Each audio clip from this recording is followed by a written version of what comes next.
Bismillahirrahmanirrahim. Assalamualaikum warahmatullahi wabarakatuh. Alhamdulillahirabbil alamin wassalatu wassalamu ala sayyidina wa maulana Muhammad wa ala alihi wa sahbihi ajma'in. Rabbi shrah li sadri wayassir li amri wahlul 'uqdatam min lisani yafqahu qawli. Subhanaka la ilma lana illa ma 'allamtana innaka antal alimul hakim. La haula wala quwwata illa billahil aliyyil azim. La haula wala quwwata illa billahil aliyyil azim. La haula wala quwwata illa billahil aliyyil azim. Alhamdulillah kita dapat jumpa lagi pada pagi ini. Masih lagi dengan rahmat Allah diberi kita usia dan juga diberi kita rasa kehendak untuk hadir pada majlis yang baik. Semoga Allah terus beri kita rasa nak datang pada mengaji ni. Kerana inilah benda yang banyak ditinggalkan, banyak dilupakan oleh orang-orang di akhir zaman. Dan inilah antara perkara yang penting yang menyelamatkan amal kita. Kita dapat beramal dengan betul dan amal kita dengan baik. Dan moga-moga dengan berkat duduk dalam majlis yang baik ini diberkati segala jasad kita, segala hati kita, dan diberkati segala usaha kehidupan kita dalam perkara-perkara mencari rezeki. Okey, pagi ni baca apa yang dalam penuntut? Betul? Surat 5 atas. Muka berapa ni? Surat 5 atas kecuali. Bersugi. Kecuali dia masih cakap pasal satu pandangan yang berbeza lah tentang hukum bersugi ni. Ada yang kata makruh, ada yang kata tak makruh pada waktu-waktu tertentu. Kecuali tidak sunat bersugi selepas gelincir matahari. Lepas gelincir matahari ni maksudnya lepas zuhur sehingga masuk matahari. Masuk matahari ni maknanya maghrib.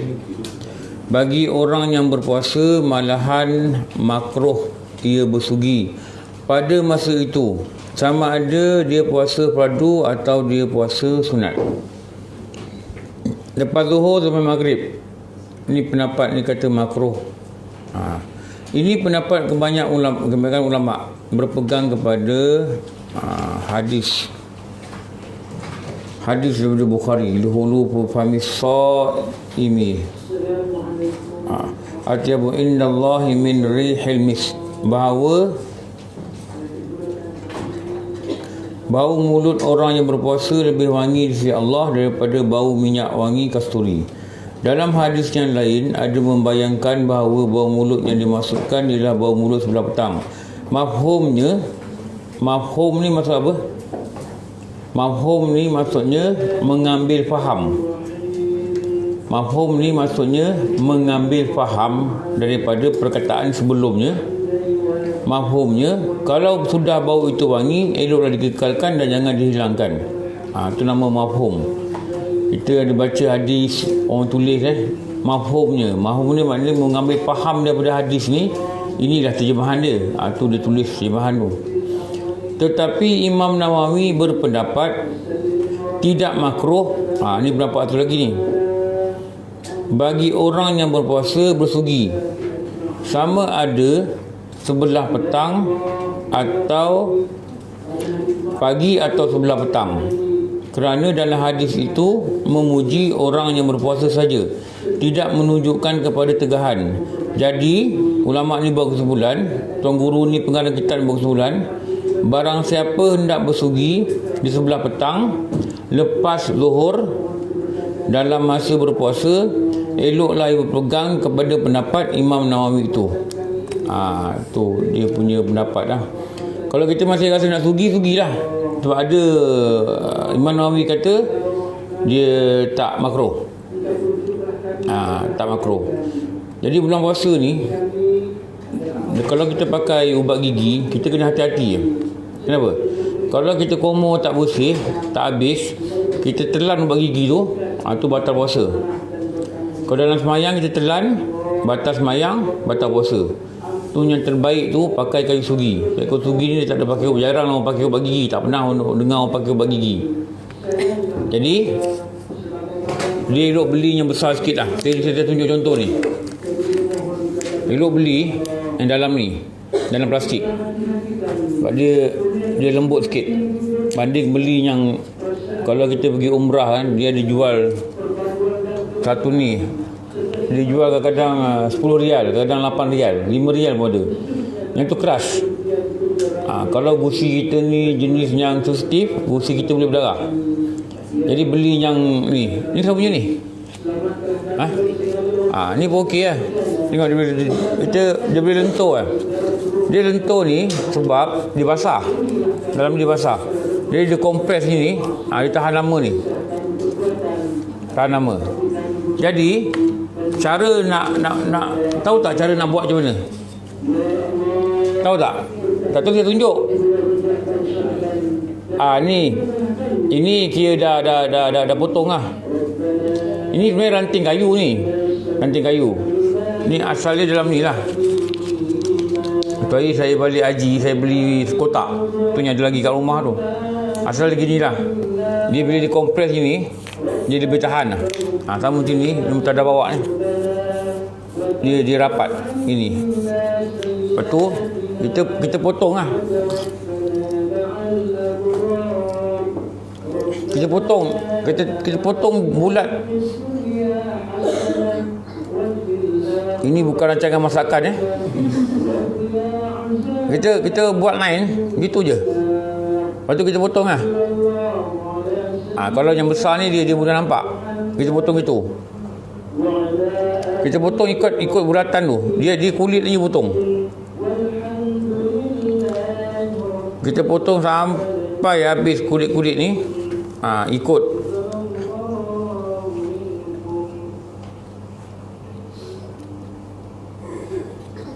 Sampai dia jadi begitu lah. Sampai jadi begini. Tengok Ini kita gigit je. Kita gigit dengan gigi je. Kalau yang keras tu, saya pernah tengok dulu dekat surau, keras sangat. Dia ambil lesung. Tu maknanya keras tau. Itu dah keras. Itu kalau keras tu, kalau kita simpan dalam kereta, kita lupa bawa balik. Ni cuaca panas ni kan. Nanti besok tengah hari dia rapor. Dia patah. Lepas tu dia tak boleh jemur tempat yang kering. Jadi bila macam ni, nanti kita potong, kita gigit ke, kita pisik-pisik ke, lama dia jadi macam berus lah. Yang ni kita pakai ni. Ni kita pakai. Okey. Nanti pergi beli lah. Pergi beli nanti boleh buat bersimpan kat rumah. Kita nak baca dia punya fadilah ni.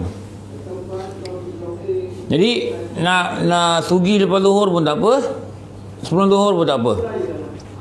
Sebab ada kalau bulan puasa, ada ulama kata makruh, ada pendapat kepada kata tak makruh. Jadi elok ada ni kat rumah. Pakai. Ini nak baca kelebihan ni. Okey, kita bercara dulu. Jadi, mula-mula dia cerita dulu apa definisi, lepas tu dia cerita alat, lepas tu dia cerita bila kita sunat, lepas tu dia cerita bila lagi kuat tutur sunat, lepas tu dia cerita hukum dia yang ada kata makruh, ada kata tak makruh pada waktu tertentu, iaitu bulan puasa. Lepas tu sekarang ni sunat bersugi dengan tangan kanan. Ini kaedah. Cara nak buat. Dulu kalau ikut guru dulu dia ajar pegangnya begini. Pegangnya gini. Dia 1 ni bawah, 5 ni bawah. 2, 3, 4 ni begitulah. Dia pegang gitulah. Sunat bersugi dengan tangan kanan. Maknanya pegang ni tangan kanan. Kalau kita left handed pun, left handed tu kidal. Bukan memang kidal tu. Itu pun left handed je tu. Ni. Pegang je ni. Dengan tangan kanan. Lepas tu apa? Mulakan sebelah kanan mulut. Itu kaedah tu. Mulakan samalah kalau kita nak gosok gigi pun kita mula belah kanan mulut. Jangan mula belah kiri. Sebab sunnah dia mulakan tangan kanan mulut. belah kanan mulut. Lepas tu gosok pada satu langit-langit mulut. Peraturan dia kalau kitab ni, gosok langit-langit dulu. Lepas tu dia kata apa? Perlahan-lahan digosok atas gusi. Nombor 2, gosok gusi. Kita tahulah gusi ni kat mana kan. Lepas tu gosok gigi. Lepas tu gosok lidah. Tu yang kita kata tu. Dia kena gosok, dia kena basuh, dia kena disucikan. 4 perkara ni baru dipanggil bersugi. Baru dipanggil bersugi. Kalau kita gosok gigi saja, tidak dipanggil bersugi. Kita panggil gosok gigi. Jadi dipanggil gosok ni mesti pada 4 ni lah. Langit-langit, gusi, gigi, lidah. 4 ni. Bila dia buat ini 4, barulah dia dipanggil bersugi. Tak kira nak pakai bulu gigi lah. Tapi kalau pakai bulu gigi pun tak apa. Tapi lepas tu atau antara tu, elok pakai kayu yang berkhasiat ni lah. Kayu yang dah dikaji oleh orang Inggeris. Orang Inggeris kata dia ada satu antibiotik. Antibiotik ni dia hanya boleh bunuh kuman dalam mulut. Itu kajian mereka. Kuman tu mati, kuman dalam mulut mati dengan kayu ni. Allah jadikan kayu ni dia ada macam antibiotik, boleh bunuh kuman dalam mulut. Lepas tu kita nampak orang-orang kalau di Arab Saudi kan, di negeri Arab ni, budak-budak ni dia sambil berlari, dia pegang kaki sugi kadang. Tengok dekat masjid kan, nampak dekat kampung dia orang. Dia sambil dia berlari tu, kita datang lawat kampung dia sambil main tu, dia pegang kaki sugi kat poket. Dia jadi benda ni macam pada dia latih dia kecil dia tak iran. Benda ni jadi benda biasa bagi mereka. Tak. Dia kecil dia latih gitu. Ini ada sarung dia, tahu tak? Pernah tengok tak sarung dia? Saya tak bawa sarung dia ni. Sarung dia macam pen tu. Dia ada bulat, dia ada lubang-lubang. Masuk, tutup. Dia ada sarung dia. Saya lupa nak bawa sarung dia, tapi ada sarung dia. Sarung dia lebih kurang macam panjang pen tu lah. Dari sarung dia. Okey. Kita dah tahu kaedah. Lepas tu yang perenggan takhir, kelebihan fadilat. Ni dia nak cerita pasal fadilat ni. Ini adalah daripada pengalaman pun dia. Kelebihan-kelebihannya dilihat pada orang yang istiqamah pun dia. Dan kalau kita baca kitab Nasaihul Ibad, dia ada hadis. Nasaihul Ibad ada hadis. Saya tak bawa kitab tu, ada 10 kelebihan tulis tu. Pertama apa? Fadilat bersugi itu banyak. Setengah daripadanya. Maknanya benda ni banyak, cuma yang dia cakap ni setengah aja. Setengah daripadanya. Apa setengah daripadanya? Pertama, 2 rakaat sembahyang. 2 rakaat sembahyang dengan bersugi lebih elok daripada 70 rakaat dengan tiada sugi. Tu dia cerita kelebihan ni. Lepas tu kena rajin-rajin lah. Kena rajin-rajin lah bersugi ni. Itu yang pertama. Tulis dia punya nombor. Yang kedua, dia kata apa? Selain daripada menyucikan kotoran di mulut dan celah-celah gigi, ia membawa kepada keredaan Allah. Ia membawa kepada apa?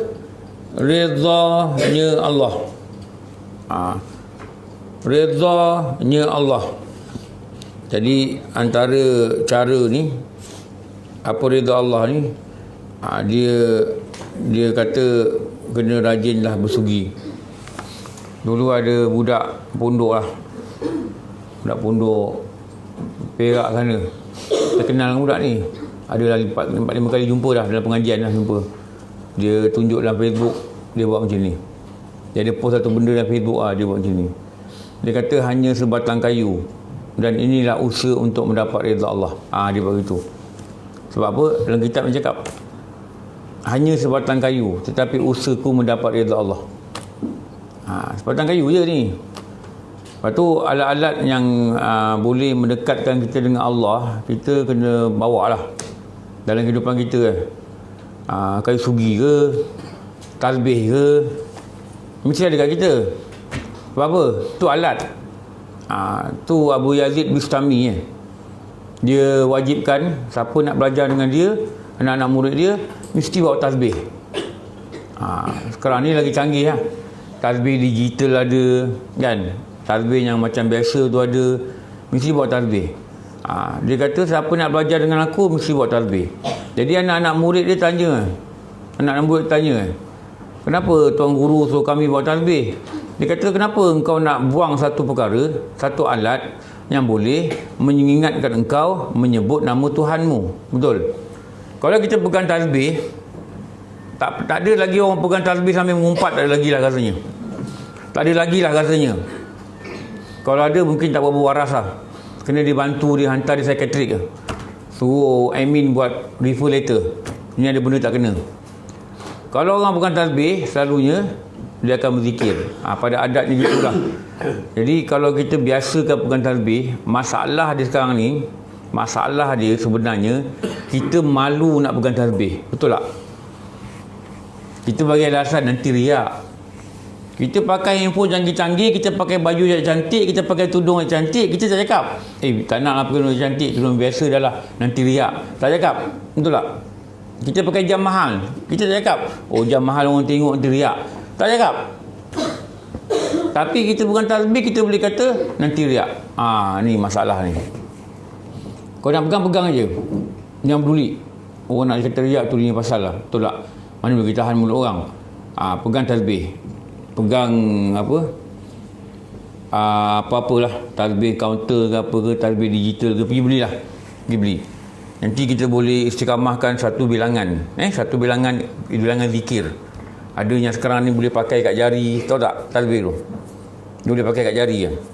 Tak apa. Orang nak kata apa tu bukan masalah kita. Dan kita tahu, orang yang kata tu pun tak tolong kita nanti dalam kubur. Tahu? Dia pun tak tolong kita pada mahsyar. Jadi kalau kita rasa nak buat, kita buat je. Asalkan benda tu jangan benda haram cukup. Kita pegang, kita ni apa? Aku nak ingat engkau wahai Tuhan. Bawa je lah. Bawa. Orang tak heran dah sekarang ni. Dah ramai dah orang pegang tasbih sekarang ni. Jangan rasa apa-apa. Jangan rasa apa-apa. Buat je. Kalau kita pergi Mekah Madinah, kita pegang, orang tak pelik. Betul.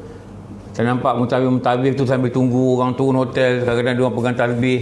Tunggu dekat pintu hotel tu, tangan dia bergerak. Kita tak pelik. Cuma kalau kat Malaysia kita nampak orang pakaian biasa, pakai jeans, pakai t-shirt, pegang tasbih, kita kata pelik. Tapi kalau dia pegang gitar, tak pelik. Betul? Dia pegang handphone paling canggih, tak pelik. Dia pegang tasbih, kita nampak pelik. Sepatutnya tak nampak pelik lah. Dia nak dekatkan diri dengan Tuhan, dengan kaedah yang dia lalui, kaedah cara yang dia buat. Mungkin guru disuruh ke apa ke. Sebenarnya tak pelik. Apa nak pelik? Biarlah dia pegang. Bukan dia pegang benda haram. Betul. Biar dia pegang. Kita tak dapat buat, itu soal kita. Okey. Lagi apa? Mendapat redha Allah. Lagi nombor 3, mencerdikkan akal. Ini kelebihan yang dilihat oleh para ulama dan diceritakan oleh kitab beratus-ratus tahun dulu. Dicerdikkan akal. Kalau lembab-lembab ni mengaji tak dapat-dapat, cuba-cubalah bersugi. Moga-moga cerdiklah akal kita. Cerdik, akal jadi cerdik. Memang ada jadi budak-budak kita nampak akal dia cerdik betul. Belajar lebih kurang je, tapi pandai. Saya dah jumpa dah budak-budak ada ijazahan yang kerja-kerja dengan kami lah. Kerja-kerja duduk bawah kami, budak-budak yang bawa slim. Tahu slim tak? Slim. Kan tak tahu lagi ada tidak slim. Skim latihan satu Malaysia kot nama dia. Dulu di Selcom dulu ramai. Dia sekali masuk ni dia bagi-bagilah. Satu department dapat 3, department dapat 3. Lepas tu lepas tahun satu grup lagi datang. Ada yang daripada mereka ni ada yang masuk permanent pun ada kerja. Ada kerja tempat lain pun ada. Masuk lagi 3. Saya ada jumpa lah budak-budak yang ada degree ni. Dulu kita pelik tau. Kadang kita kerja kan, kita nampak orang buat iklan syarat dia ijazah dalam apa je bidang. Kadang kita fikir kan, takkan budak SPM tak boleh buat. Kadang kita fikir gitu.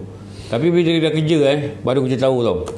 Bila dia ada degree, akal dia ni nampak lebih, orang kata lebih cerdik lah. Kalau kita ajar dia sebab faham. Mungkin perlu gitulah. Macam kita katakan diploma computer science, dia syarat dia kena kredit bahasa Inggeris dululah, zaman saya dulu. Saya fikir kenapa kalau tak kredit tak boleh buat ke kos ni. Akhirnya bila saya ngajar part time, saya ngajar Microsoft Office, baru saya tahu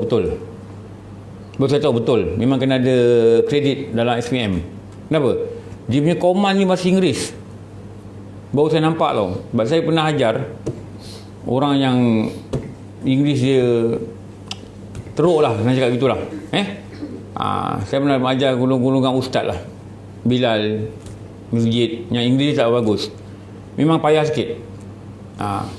Set up SETUP dulu ajar Lotus 123 file set up kan, dia boleh klik, dia kata mana ada set up, saya kata tu mana set up tu SETUP, oh ingatkan setup, dia kata.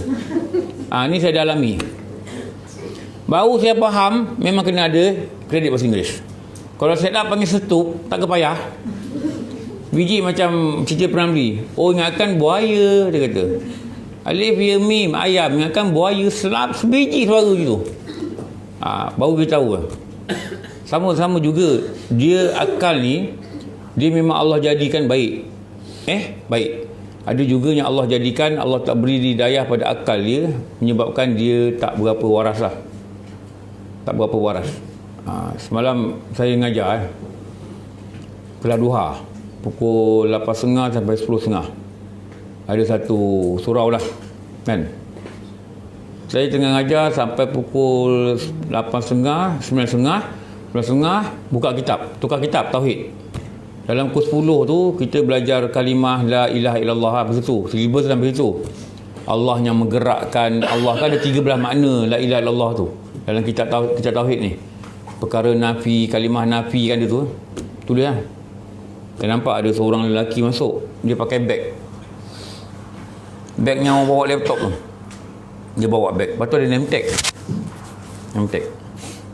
Saya tak nampak dia. Lepas tu dia ambil kursi, dia duduk. Atau kursi yang orang semayang. Lepas tu dia dah dengar saya 10 minit, dia duduk dekat lagi.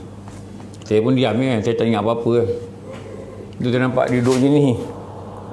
Nampak dia punya jari ni penuh dengan apa? Dengan cincin. Besar-besar. Duduk pandang ni. Saya kata siapa ni? Malaikat maut ke? Macam-macam mana kepala dia. Duduk. Video angkat tangan. Nak tanya boleh, dia kata. Biasalah kan orang belajar kan. Tanya. Dia kata datang sini boleh diam tak, dia kata. Oh. Dia kata begitu tau. Datang sini boleh tak diam? Saya kata kenapa dia cakap begini? Saya tanya, biasalah kita kena kontrol keadaan ni tau. Kita jangan kabut. Saya tanya, apa soalan sebenarnya ni? Saya tak faham. Tak, datang sini, jalan kat sini, boleh diam tak, dia kata. Fikir kita tengah ajar, orang suruh kita diam. Lepas tu dia kata, itu bukan soalan tu, itu macam cadangan ni. Saya cuba nak bagi dia tenang. Lepas tu ada abang tu, dia menyuruh belakang tiang, dia buat macam ni. Tepuk kapet lah, suruh saya pandang dia. Lepas tu dia buat, dia buat gitulah. Jadi saya faham lah. Okey lah kata, yelah, okey, saya diam. Jadi saya cakap lah balik. Dia pandang je. Dia pandang. Sampai habis dia pandang. Lepas tu dah habis belajar, dia datang. Saya dah dapat tahu yang dia ni, bila datang tu, saya pun memasang kuda-kuda lah. Biasalah pernikahan mustar. Betul tak? Saya duduk jugalah. Saya tak bangun. Dia datang, saya duduk. Tapi saya tengok bila dia datang kat saya, orang keliling tak bangun, saya kena hadapi seorang lah. Saya pun pasang kuda-kuda lah sambil duduk. Dia ulur tangan, saya pun ulur tangan lah. Saya tengok tangan dia. Saya tengok tangan dia buat apa. Kalau tangan dia buka silat, saya kena buka silat lah. Betul tak? Sebab orang yang tak betul ni, dia punya kadang-kadang unpredictable tau. Kita tak jangka dia buat apa. Tak? Terima kasih Ustaz, terima kasih Ustaz. Okey lah, dia kata terima kasih lah sudi datang. Saya belajar apa orang tak betul pun datang Fardhu Ain. Orang tak betul pun Allah hantar dia datang Fardhu Ain. Betul. Dia boleh nak datang Fardhu Ain. Kalau orang tu sihat, tak datang belajar, lagi teruk dia orang tak betul ni. Lepas tu ada abang tu ambil gambar, Rasulullah SAW. Dia ambil gambar ke handphone. Dia kata, Ustaz, maaf ambil gambar tadi. Kenapa? Nak masuk dalam WhatsApp group. Orang tak betul pun datang Fardhu Ain. Orang tak betul kenapa tak datang? Lepas tu saya nampak dia keluar. Dia ambil wallet dia. Dia keluar bag dia, ambil wallet. Dia masuk duit dalam tabung. Oh, saya kata orang tak betul pun mendema. Kalau korang tak derma tadi tabung mana? Aku ingat korang lagi teruk, tak betul lah. Dia tu kan ada gaji tu. Saya keluar, saya nampak dia dekat sekolah kemasaan. Dia dekat depan sekolah, dia tengah duduk termenung. Saya malah nak tegur lah. Kan nak melayankan sepanjang cerita pula. Tapi begitulah. Begitulah Allah jadikan sesuatu itu untuk kita belajar. Kalau kita boleh belajar. Kalau kita ni sentiasa menjadi pelajar, apa jadi kat kita pun, kita belajar. Bila orang tu tanya benda yang pelik atau cakap benda yang pelik, satu kita kena dapat maklumat dia ni betul ke tak betul. Selalunya tak betul. Kalau orang betul dia tak suruh orang diam. Betul. Dia kata datang sini boleh tak diam. Tapi tengok pakai normal. Tapi belajarlah daripada apa situasi. Belajar dan bersedialah menghadapi apa saja keadaan dalam hidup ni. Kena bersedia. Sebab apa jadi besok kita tak tahu. Apa jadi petang ni kat kita pun kita tahu. Dan pada anak-anak kita apa jadi kita tak tahu. Tapi bersedialah. Tapi mintalah pada Allah, buatlah, bagilah aku yang terbaik pada aku. Minta yang terbaik pada Allah lah. Allah akan uruskan. Jadi usaha, cerdikkan akal, usaha, antaranya dikatakan hendaklah kau bersugi. 3, mencerahkan mata. Dia bantu supaya cerah mata. Kalau kita nampak dalam kitab-kitab sebut kan, kebanyakan kitab yang sebut benda sama. Kita kata kadang-kadang ulama ni dia boleh jadi doktor, dia boleh jadi kaunselor. Dia kadang-kadang dia nasihat kita dalam kitab macam kita ni anak dia. Dia boleh jadi orang yang sangat garang, yang marah pada anak dia. Kalau kita baca kitab Bahrul Mazi kan, Syekh Idris Marbawi, dia kata apa? Dia kata sekarang ni dunia dah terbalik pukam. Dari satu paragraf tu dia macam marah. Orang perempuan dia kata depan suami tak nak berhias, keluar dekat depan rumah sekejap aja hias diri dia macam-macam. Betul apa? Nak pergi pasar malam rosok tudung gitu, gini gitu, make up gini, minyak wangi gini, tapi depan suami dia buat tak tahu je. Ni Idris Marbawi marah dalam kitab ni. Dia kata orang perempuan sekarang sudah terbalik pukam. Dia guna bukan terbalik ada masa ni dia marah betul. Ada masa dia pujuk, wahai anakku yang tercinta, macam Imam Ghazali tulis kan, utamakanlah belajar Fardhu Ain. Dia pujuk tu, dia kata wahai anakku yang tercinta. Kita tengok ulama-ulama ni, mereka kadang macam doktor ada kan, macam orang yang membaiki kesihatan orang. Dia kata apa? Engkau hendaklah kerap bersugi, mencerdikkan akal engkau. Lagi apa? Mencerahkan matamu. Nombor berapa tu? Nombor 4. Nombor 5, melambatkan tumbuh uban rambut. Ini umur baru 30, uban dah setengah kepala. Baru 30. Kalau 50-60 tumbuh uban tu, itu memang logik lah. Walaupun ada orang 70 tak ada uban. Tapi kalau dia cepat, dia cepat tumbuh uban. Lagi apa? Mengurangkan bongkok. Ada orang bongkok, ada bongkok. Dia tak duduk tegak. Dia duduk dia berdiri begini. Kadang-kadang bila dia rukuk tu nampak macam ada bonggol. Tu Allah jadikan badan dia gitu, bongkok. Mengurangkan bongkok. Jadi kerap-keraplah bersugi supaya kalau tua nanti lambat bongkok. Moga-moga itulah. Mengurangkan bongkok. Lagi apa?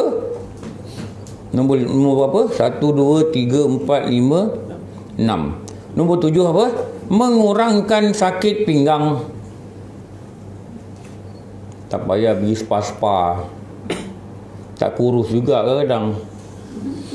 Orang-orang pergi spa bayar satu sesi 800. Adalah kita dengarkan kawan kita ni.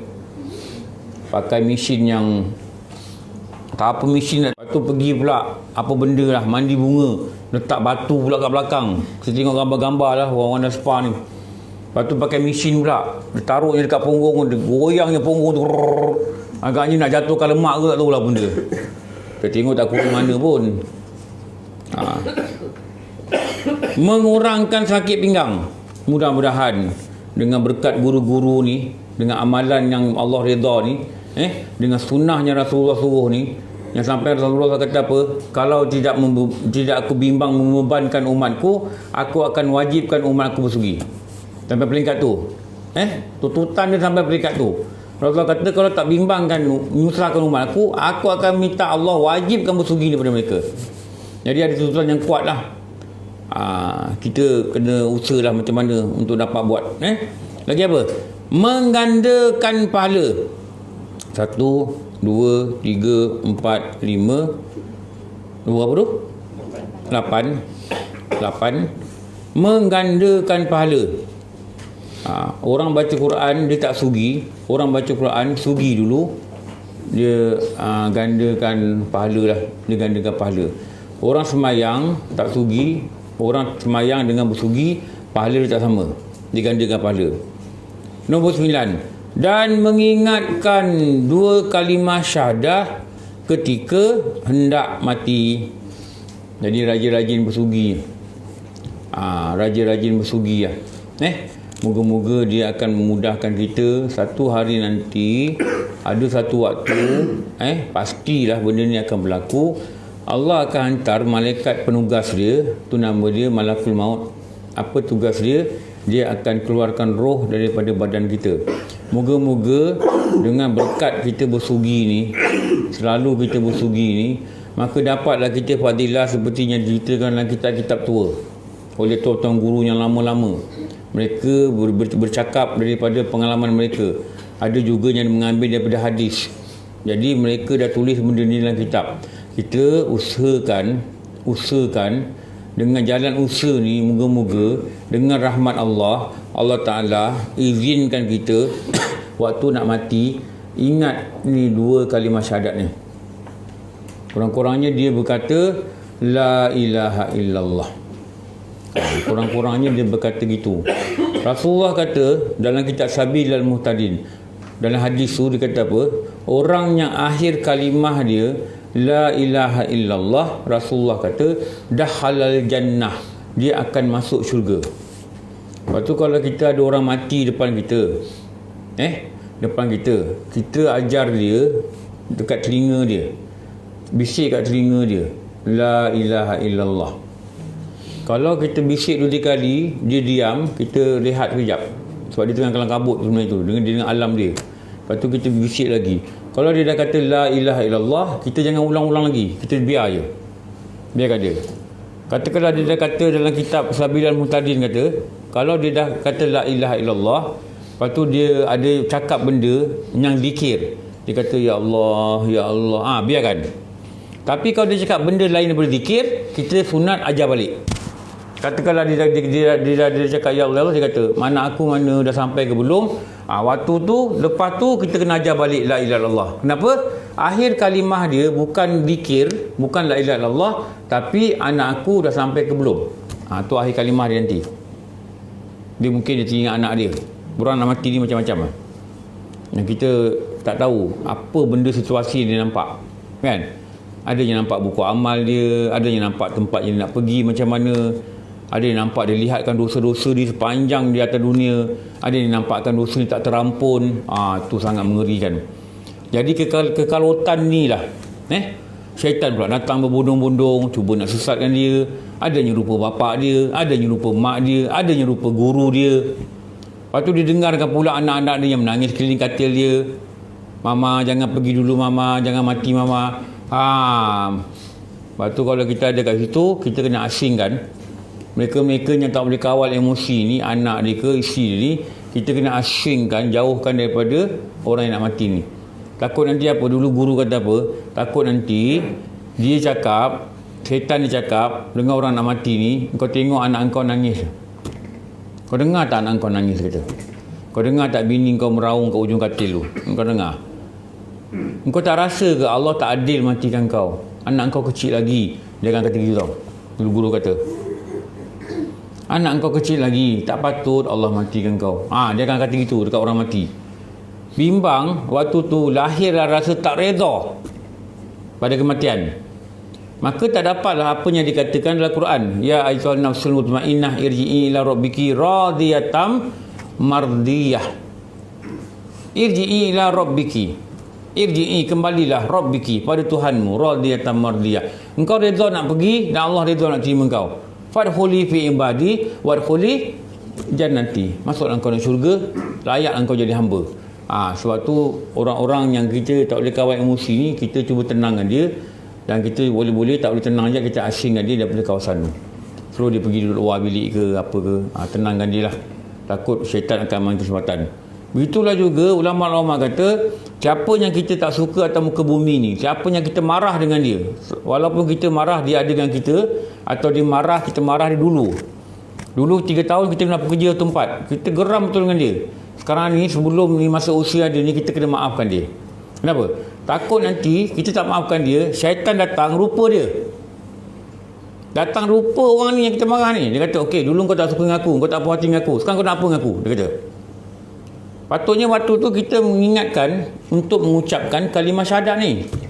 Tapi syaitan ni dia datang, rupa orang ni, kita pun nak cekau. Tu nak cekau tak? Macam nak buat apa-apa lah, nak cekau begitu. Padahal patutnya kita ingat ni. Dan kita ada rasa marah lagi dengan dia. Takut masa kita tengah maki hamun tu, Allah cabut nyawa kita. Tu yang kita takut tu. Sepatutnya apa? Sepatutnya ingat kalimah syahadat. Sepatutnya Allahumma rzuqna, moga-moga Allah rezeki kita. Tak ramai orang dapat.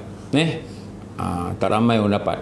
Tapi kalau Allah rezeki kita dan kita bersedia pada usaha, antaranya dikatakan hendaklah engkau melazimkan akan bersugi.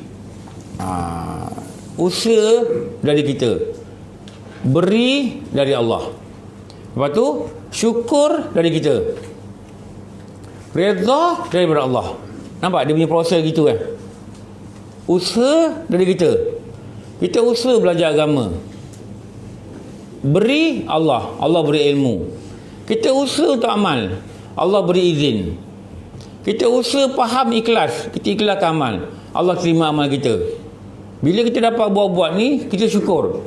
Bila Allah beri, kita syukur. Nanti Allah beri kita apa? Allah beri kita redha, Allah beri kita rahmat, Allah beri kita syurga, insya-Allah. Moga Allah rezeki kita. Tapi proses perjalanan ni kita kena faham, usaha mesti dari kita. Jangan kita buat diam lantas main sembahyang tak sembahyang sudah.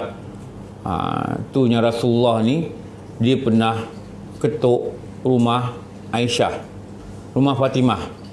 Dia nak pergi masjid ni, dia ketuk rumah Fatimah. Sebelum subuh dia ketuk. Sayyidina Ali buka pintu. Rasulullah kata, tidakkah kamu ini bangun malam? Atau bangun malam? Tahajud lah, saya cakap. Maknanya pukul 5 ni, 5 lebih ni dah ready dah atas sajadah. Itu yang paling bagus lah. Kalau bangun awal pukul 3, 3.30 tidur balik tak apa. Subuh tu kita bangun. Sebelum azan kita bangun.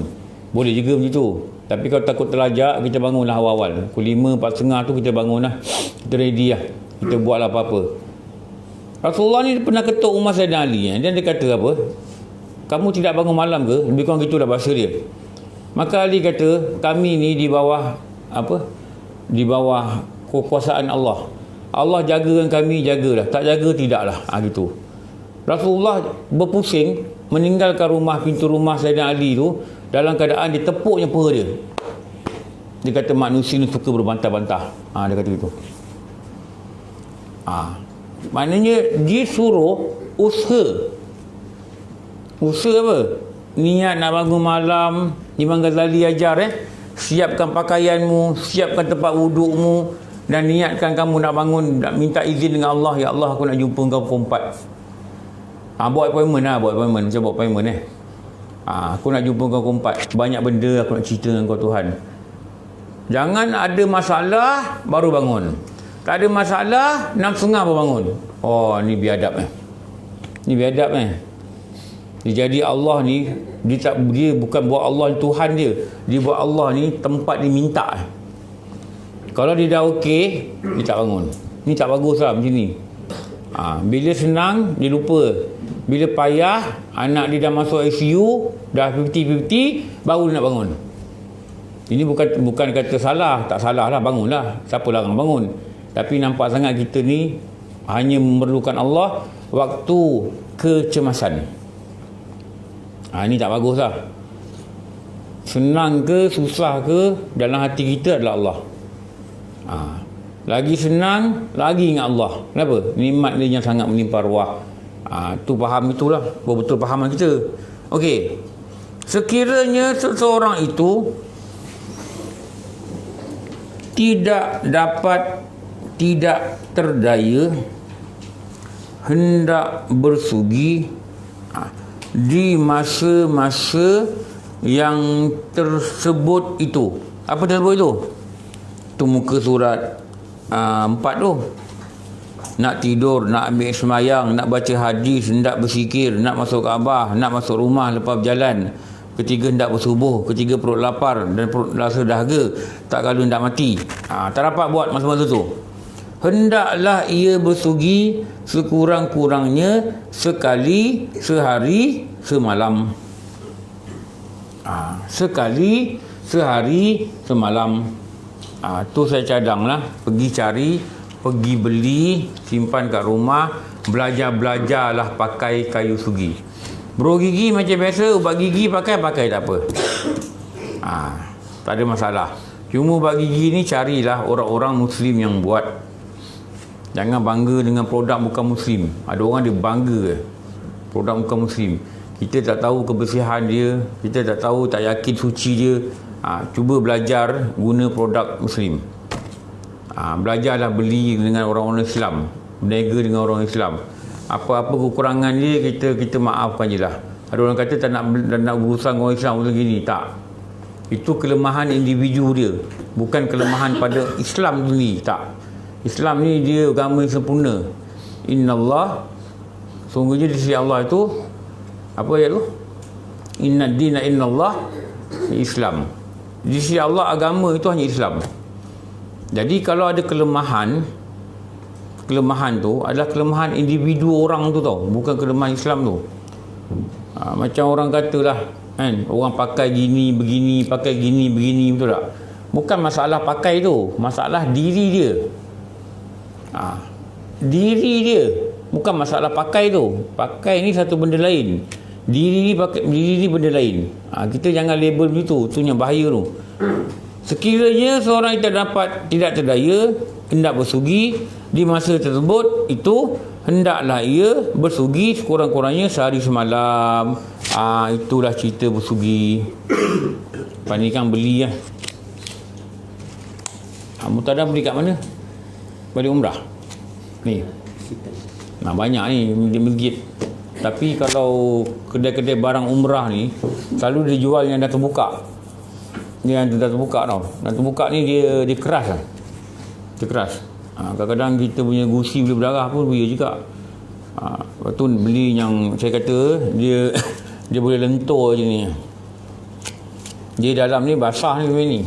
Kalau kita buka, kita pegang, dia ada macam lembap sikit. Dan bau dia pun wangi. Bau dia wangi. Kita belajar bersugi. Okey, nak masuk ni sikit lagi ni. Masuk sikit. Istinja.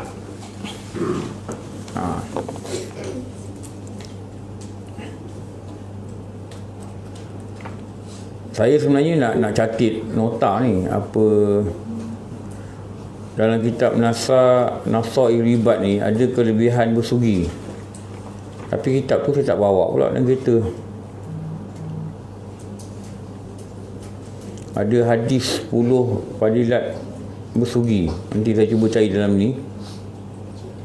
Dalam PDF ni dia ada.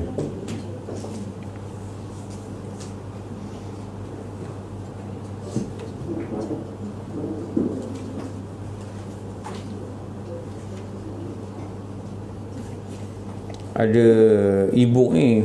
E-book ada ni tapi dia tak jumpa research. 10 kelebihan bersugi daripada kitab Nasr Ibad. Kejap. Kalau kita tak jumpa kan, kita baca kemudian lah.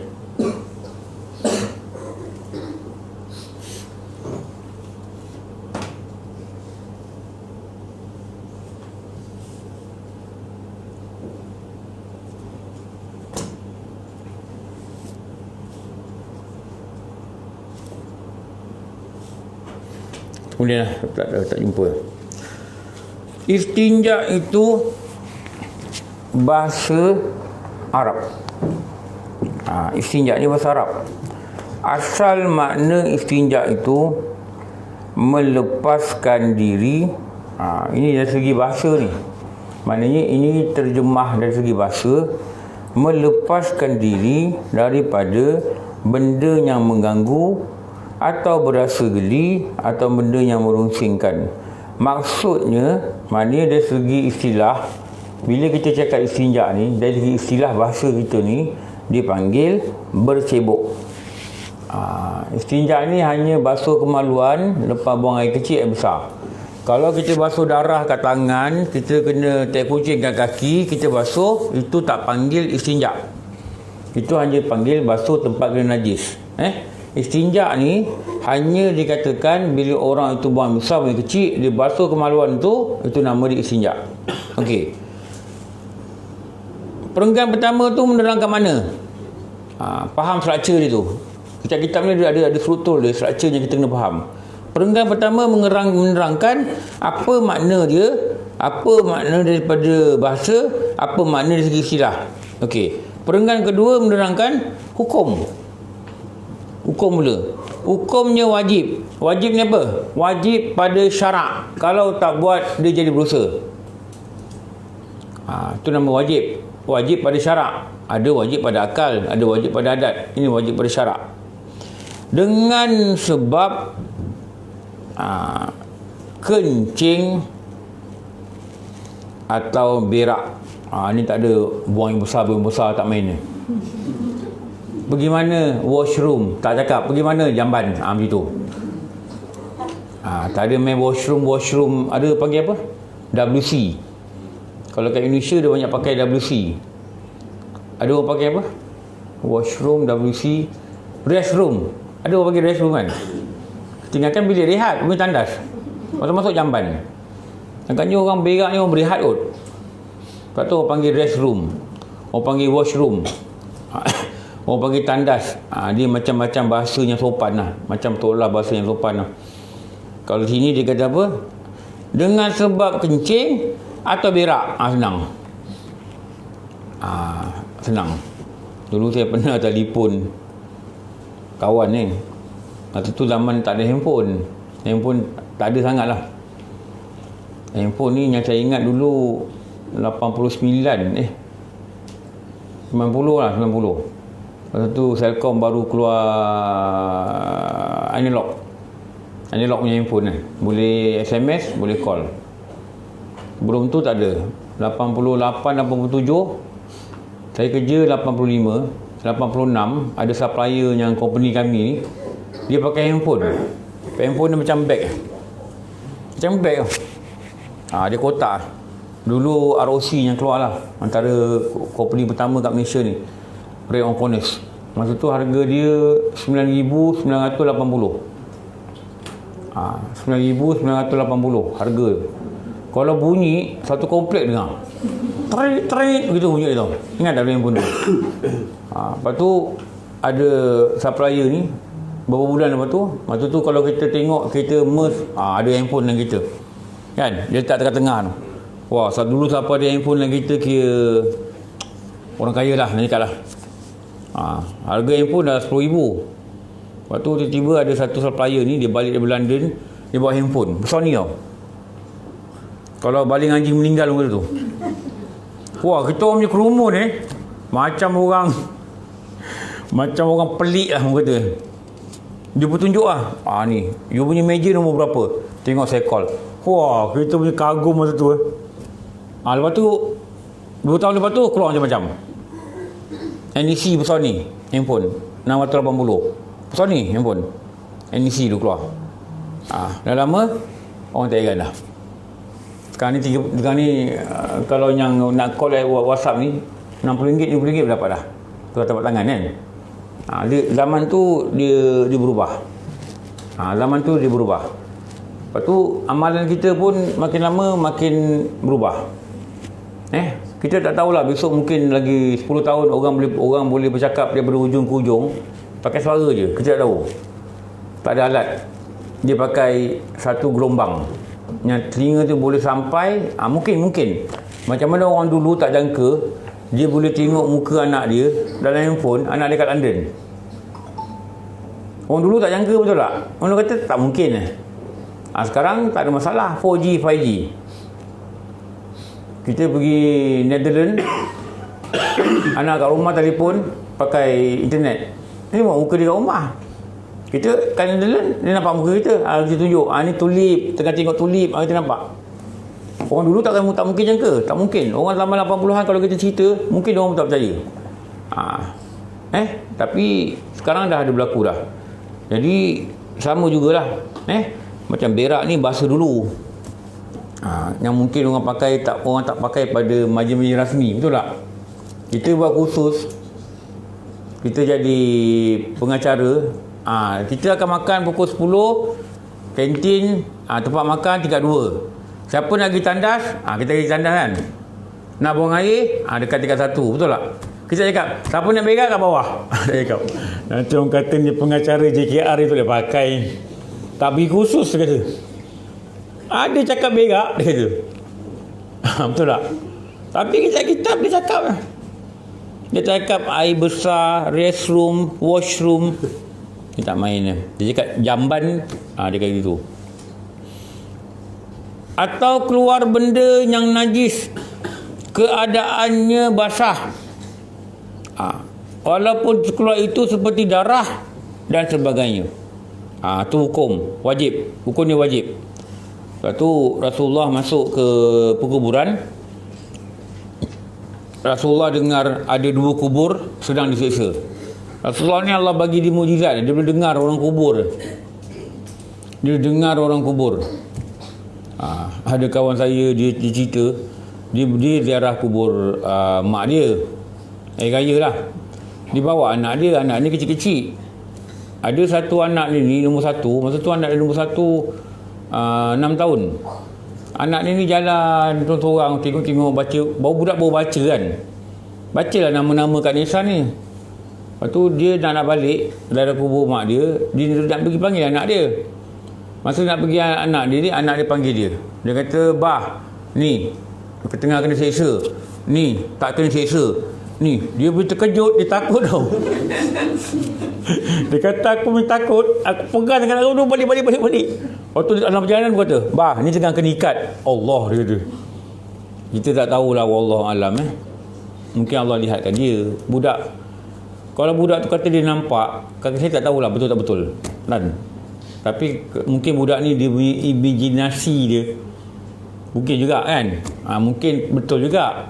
Tapi saya cakap dengan dia, kita yang dewasa ni ambil je lah pengajaran. Apa? Memang dalam kubur ni macam-macam. Kan Rasulullah dah sebut kan. Jangan kamu tertipu dengan kubur tenang. Di dalam tu ramai yang lemas disiksa. Jangan tipu. Anak dia kata, "Abang, ni kena ikat." Ni tak. Lepas tu dia jalan lagi, ni kena bakar. Dia kata dia takut dia dengar. Takut dia kata dengar.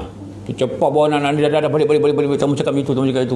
Tapi dalam kereta dia kata, "Bah, ada kubur yang besar tu di depan tu, bah. Dia kena rantai tu." Dia cakap lagi. Ni kawan cerita ni. Kawan cerita dengan saya. Dia tanya saya macam mana Saya kata ambil pengajaran je lah. Apa? Takutlah engkau dengan seksa kubur. Itu je lah pengajaran dia. Tak payah hantar budak ni pergi jumpa bomo ke apa, tak payahlah. Allah jadikan dia cakap tu pun Allah yang jadikan dia cakap. Dan Allah jadikan dengar, kita yang dengar. Dan jadi sampai kat saya, Allah jadikan sampai kat saya. Apa yang kita dewasa ni kena buat, ambillah pelajaran. Betul tak? Ambillah pelajaran. Itu Rasulullah ni dia masuk kubur ni, dia dengar 2 kubur ni sedang disiksa. Satu sebab dia mengadu domba. Yang ulama kata salah satu domba ni nama dia ngumpat. Lagi satu ni dia kata sebab dia kencing ni dia basuh tak betul. Jadi lepas tu kita kena belajar akan istinja ni. Okey. Alat buat bercebok itu, ni alat ni. Tadi paragraf pertama definisi, tarif, penerangan bahasa. Yang kedua nama dia hukum. Hukum dia apa? Tu dia cerita pasal struktur tu. Nombor 3, alat buat bercebok itu ialah satu, air. Satu, air. 2, atau batu. Atau ni maknanya boleh pilih lah. Atau batu. 3, benda yang seumpamanya. Satu benda lain bukan batu tapi dia seumpama batu. Tu maksud dia tu. Bukan seumpama air, seumpama batu. Dia macam batu tapi bukan batu.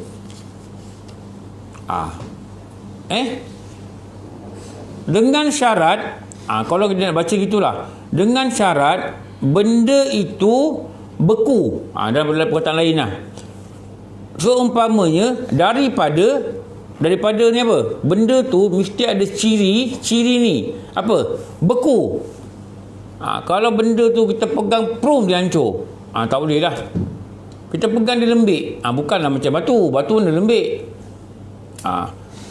Batu apa? Beku.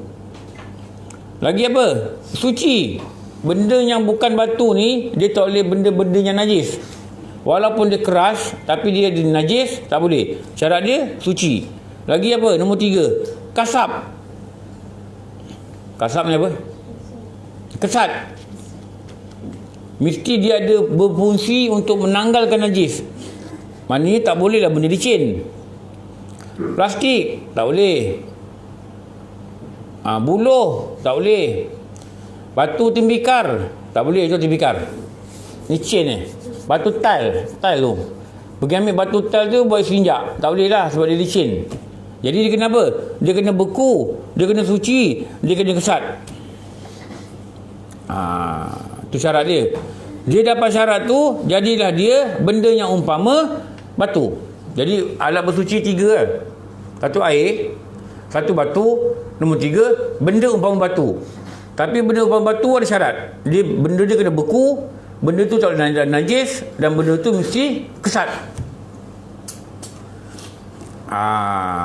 Kesat. Dan bukan daripada benda yang dihormati. Okey, lepas tu dia cerita. Maknanya syarat dia 4 tu lah. Bukan dihormati, beku, suci, kasab, kesat. Jadi dia diterangkan perkataan tu. Yang 4-4 ni diterangkan. Bukan daripada benda dihormati, maka dia cerita contoh ni. Contoh ni apa?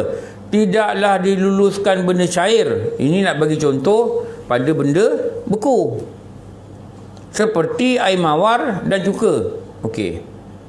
Lepas tu, tidaklah diluluskan benda najis. Ini nak terangkan pasal suci, seperti batu yang kena najis, atau tai unta yang kering. Tai unta kalau kering dia keras, dia beku, tapi tak suci, tak boleh. Tidak ada diluluskan benda yang tak boleh menanggalkan najis, seperti tanah yang hancur. Kenapa? Tak beku. Tanah yang hancur, kita pegang dia, dia ceroy, dia luruh. Tu tak boleh. Atau benda yang licin, umpama buluh. Jangan istinja dengan buluh. Nanti naik motor macam ni, gatal lah, miang. Kerjakan begini. Orang meeting ni kerjakan begini. Nak tanya soalan. Ada soalannya. Apalah kau ni asyik mengaruk ni.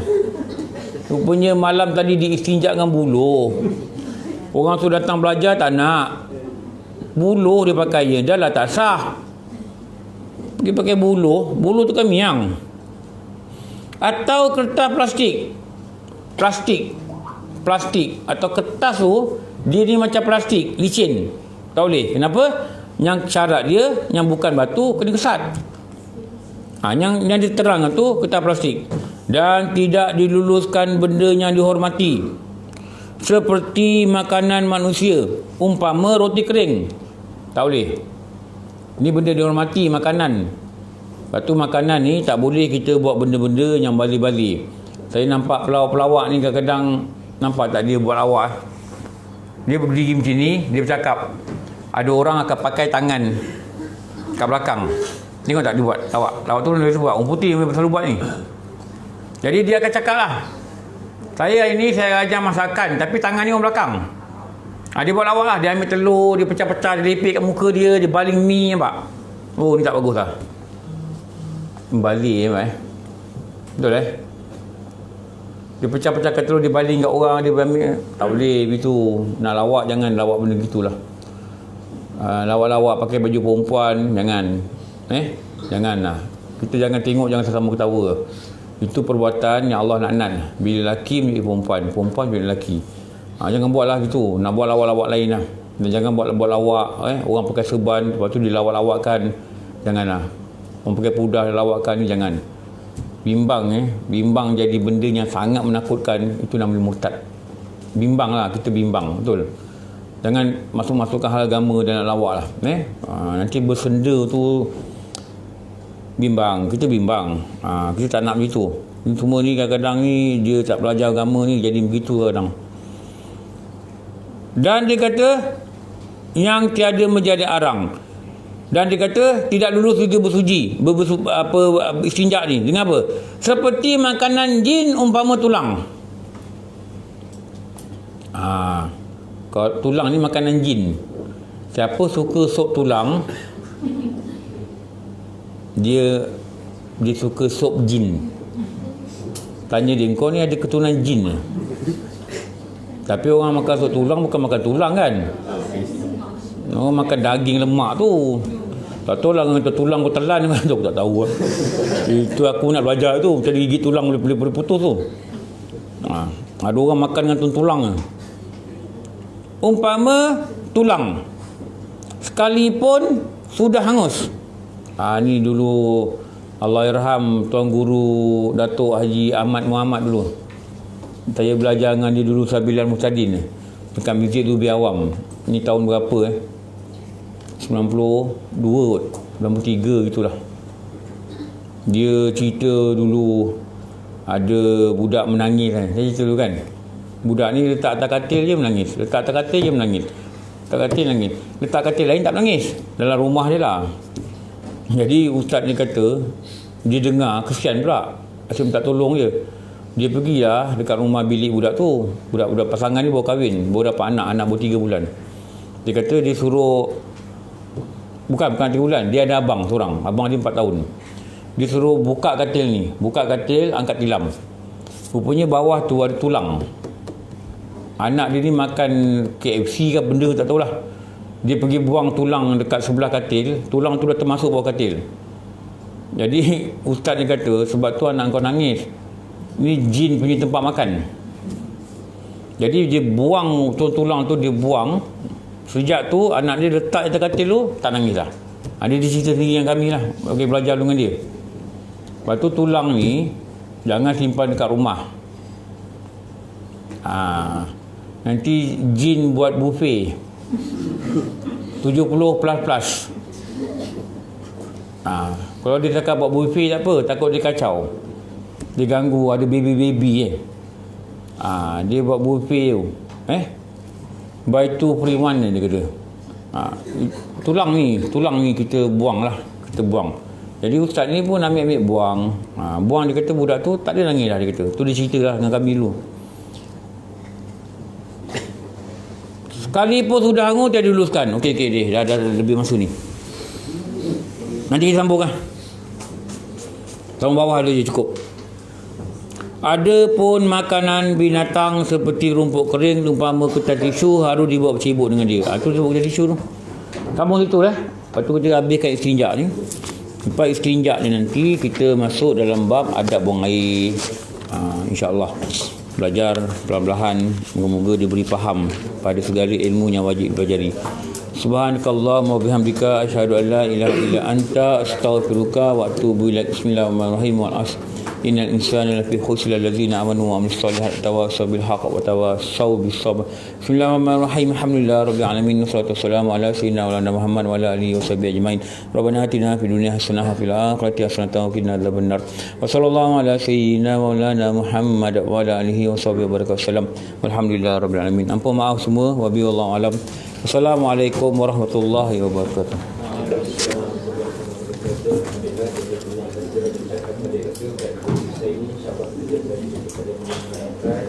Dan pada hari Jumaat hari ini, banyak kita sama-sama membacakan salawat kepada Nabi sallallahu alaihi wasallam. Assalamualaikum warahmatullahi wabarakatuh.